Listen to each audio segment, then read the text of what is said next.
We want to verify inverse functions. In order to do that, if we have two functions, I can find the f of g of x, means taking g of x and plugging inside f. And if I can simplify the equation and get x, and then if I can plug g of f of x, meaning I plug f of x into g and simplify that and get x, then I can verify that those two functions are inverse to one another. So let's go ahead and do an example. Here, I can go ahead and plug in f of g of x. So that means I'm plugging in g of x into f of x. So I'm taking g and plugging into f, so 7 times x minus 4 over 7, and then I add 4. So when I multiply and divide by the same thing, those cancel, and then so I have x minus 4 plus 4 minus 4 cancel, I get x, so that's good, 1/2. Now I have to do g of f of x. So plugging in f of x into g of x for the x, so that would be 7x plus 4, then I'm minusing 4, and then I divide by 7, so those cancel.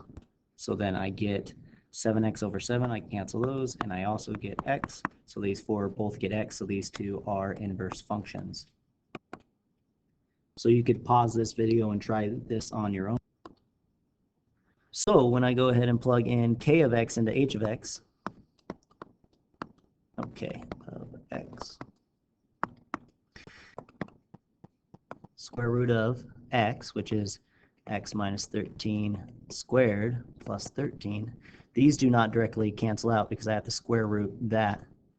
Oh, that's 13. But I have to square root that, so this will not simplify into that. I cannot take the square root of that plus the square root of 13, so that's not going to work. So that's not going to simplify to x, so these are not inverses.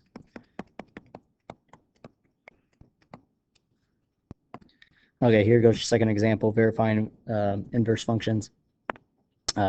We want a formula for volume of a cylinder with the height of 5 inches is this. We want to determine, is this equation for r, is that the inverse of this original function right here? So that means I take this one, plug it into r here, square it, times it by 5 pi, and see if it simplifies.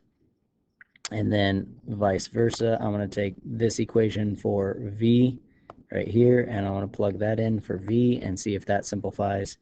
And if it does, then these two are inverse functions.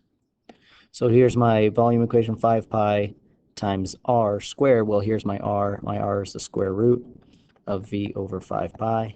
Now here, because this is just division fractions, I'm taking the square root of a fraction. That's okay.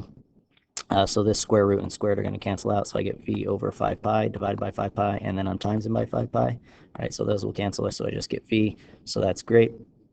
And then vice versa, I'm plugging in into this r equation, plugging in my v, which is 5 pi r squared, 5 pi r squared over 5 pi. So the 5 pi is going to cancel, and then r squared and the square root, so squared is going to cancel, so I get r out.